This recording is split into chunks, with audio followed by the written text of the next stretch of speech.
Welcome back, everyone. Tonight we're diving into the Detroit Lions and their exciting start to the season. The Lions are 1-0 after a thrilling 26-20 overtime win against the Los Angeles Rams. What a game. They sealed the win with a beautiful 8-play, 70-yard touchdown drive in overtime, where 7 of those plays were runs, covering a solid 60 yards. Head coach Dan Campbell was all smiles, and honestly, he had every reason to be.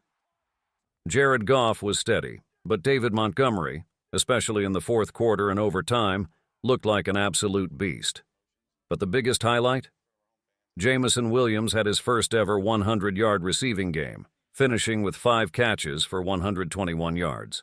It was a breakout performance, and it showed that the Lions are serious contenders this year. Now, I know I'm biased. I'm a Packers fan, and the 49ers have broken my heart too many times, but it's clear that Detroit is one of the top teams in the NFC. Week 1 is always a bit wild, and everyone tends to overreact. For example, I saw an article where the Lions dropped from 2nd to 5th in the power rankings even after a win. But hey, that's a pretty good problem to have. The Lions beat a great NFC team, led by one of the best quarterbacks in the league, Matthew Stafford, and now they're sitting at 1-0. So who really cares about the small details, right? Let's break it all down. I actually talked about this game on my football podcast, Let's Talk Football, which you can check out down below if you're interested. A lot of fans, especially Lions fans, weren't too worried about things like Amon-Ra Street, Brown's performance, or the offense slowing down. We'll get into all of that today, but before we do, make sure to hit that like button and subscribe for more daily NFL content. Lions fans, I love you all. What a great Week 1 victory, just like last year. It's a win, and it's setting the tone for the rest of the season. If we can hit 250 likes on this video, that would mean the world to me. I've watched almost every game from last week and made tons of videos on different teams, and I'll say this, there's always some negativity out there, but not from Lions fans. Everyone is happy and relieved after that victory, and you really can't ask for more than that. So my main point is, it's Week 1, and yeah, people tend to freak out. But let's enjoy the win and keep the momentum going. Now we're in an era of adjustment for a lot of teams. The NFL shortened the preseason from 4 games to 3 and extended the regular season to 17 games. Does it make a huge difference? Maybe not, but it's enough to notice. Especially now, most starters, both on offense and defense, barely see any preseason action. So, when Week 1 rolls around, there's often a lot of rust to shake off. I actually looked into the stats, comparing passing touchdowns from this year and last year to the past 6 to 10 years, and they've almost been cut in half. I watched way too much football this weekend, and honestly, most teams just didn't look great.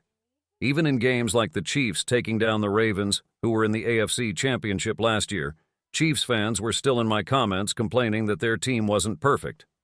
But let's refocus on the Detroit Lions. I read an awesome article from one of my favorite writers, Colton Pouncey from The Athletic, and he did a great job putting all the overreactions in check.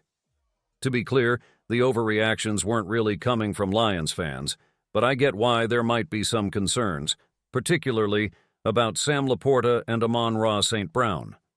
Laporta and St. Brown combined for only 58 yards on 7 receptions, which might look worrying at first glance.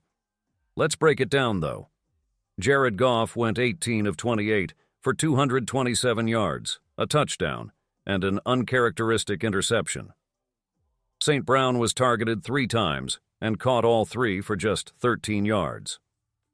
Laporta, who missed a significant portion of training camp due to a hamstring injury, managed 4 catches for 45 yards. Head coach Dan Campbell had an interesting take on St. Brown's quiet game. He said they called his number a few times, but the coverage didn't break his way, or something got in the way, like tripping on an inside slant. Basically, it was just one of those days where the game plan was there, but things didn't pan out as expected. Keep in mind, the Lions didn't air it out much. Goff's 28 pass attempts might sound decent, but for 2024, that's actually tied for the second fewest passes he threw in any game last season. Now, let's talk about the run game. The second half was strange. The Lions had a 10-3 lead at halftime, And just like a lot of other Week 1 games, both teams started off slow, knocking off the rust. They were getting hit, hitting back, and trying to find their rhythm.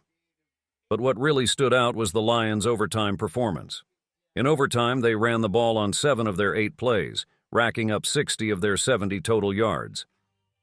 David Montgomery was a huge part of that success. He was a beast, finishing with 91 rushing yards in total, 45 of which came in overtime alone. It was a gritty, hard-fought win, and Montgomery was one of the key reasons they pulled it off. Now let's talk about the run game and David Montgomery. Before the overtime period, his last carry came with a little over 12 minutes left in the third quarter.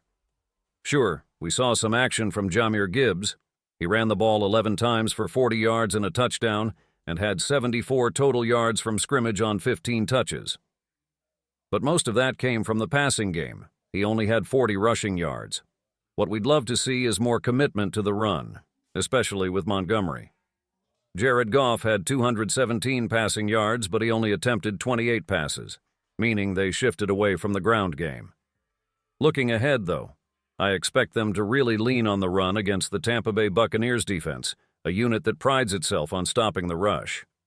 I wouldn't be surprised if we see Montgomery hit 20 carries and Gibbs get another 10 or so. The strategy here? Control the clock and open up opportunities for Goff by pounding the ball on the ground. On the defensive side, let's not forget Matt Stafford had a solid game, but despite that, the Rams managed just 20 points. They averaged only 3.6 yards per rush and totaled 83 rushing yards. In the red zone, they went 2 for 5. That bend but don't break mentality was in full force, and Detroit's defense stepped up when it mattered. Stafford was pressured 27 times, and the Lions' defense racked up 25 splash plays, tying for 8th most in the league for the week. Let me tell you, guys like Jerry Jacobs and Aiden Hutchinson looked like absolute beasts out there. Yes, there were some injury issues on the Rams' offensive line, and Puka Nacua went down, but even so, going up against one of the best QBs in the NFC, the defense held its own. Hutchinson, in particular, was a force. While some people in my live stream were underwhelmed by his stats, he had 1 sack and 5 total tackles, those numbers are still impressive. He finished the game with a league-high 11 pressures.